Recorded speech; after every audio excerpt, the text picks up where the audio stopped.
Hi students, welcome to BMI Maths. 10th standard Maths second chapter numbers and sequence exercise 2.1 அதில் 5th sum பார்க்கலாம். Prove that square of any integer leaves the remainder either 0 or 1 when divided by 4 sum கொடுத்துருக்குறாங்க.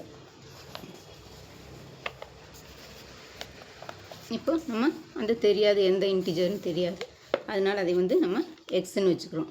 இப்போ X equal to அது வந்து even நம்பர்னால் 2q எடுத்துக்கிறோம். 2q இப்போ இதை square பண்ணுறோம். எக்ஸ் ஸ்கொயர்னால் எக்ஸ் ஸ்கொயர் ஈக்குவல் டு இதை ஸ்கொயர் பண்ணோம்னா 2q ஸ்கொயர். அப்போ ஈக்குவல் டு இந்த 2 பண்ணோம்னா 4, q பண்ணோம்னா q ஸ்கொயர். இப்போ 4q ஸ்கொயர். இது வந்து திஸ் இஸ் மல்டிபிள் ஆஃப் இந்த 4, ஏன்னா 4 இருக்கிறனால இதோட மல்டிபிளாக தான் இது வரும். அப்போ இதை வந்து 4ஆல் டிவைட் பண்ணோம்னா இங்கே ரிமைண்டர் வந்து எதுவுமே இல்லை. அப்போ ரிமைண்டர் எக்ஸ் ஸ்கொயர் இஸ் 0. இந்த 4ஆல் டிவைட் பண்ணோம்னா ரிமைண்டர் 0ன்னு வந்துடும்.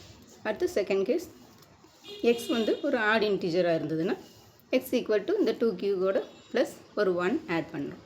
இப்போ 2q ப்ளஸ் 1 இதே ஸ்கொயர் பண்ணோம்னா X square equal to 2q plus 1 the whole square. இது a ப்ளஸ் b ஹோல் ஸ்கொயரில் இருக்குது. a plus b whole square. இப்போ இதையே பண்ணோம்னா a square plus 2ab plus b square. அப்போ இது வந்து 4q square plus 4q plus 1ன்னு வரும். இப்போ இதில் 4q நம்ம வெளியே எடுத்துட்டோம்னா 4q இன்ட்டு q ப்ளஸ் 1, இந்த ப்ளஸ் 1 இங்கே இருக்கும். அப்போ இந்த q இன்ட்டு q ப்ளஸ் 1ங்கிறத நம்ம கேன்னு எடுத்துட்டோம்னா இப்போ 4k ப்ளஸ் 1ன்னு வரும். அப்போ இது வந்து இந்த 1 தான் வந்து இதில் remainder. So x square equal to 4k plus 1 தான் remainder. So it leaves remainder 0 or 1. 0 or 1 when divisible by 4. அவ்வளோ ஸ்டூடெண்ட்ஸ், இது ஒரு குட்டி சம், ஈஸியான சம்.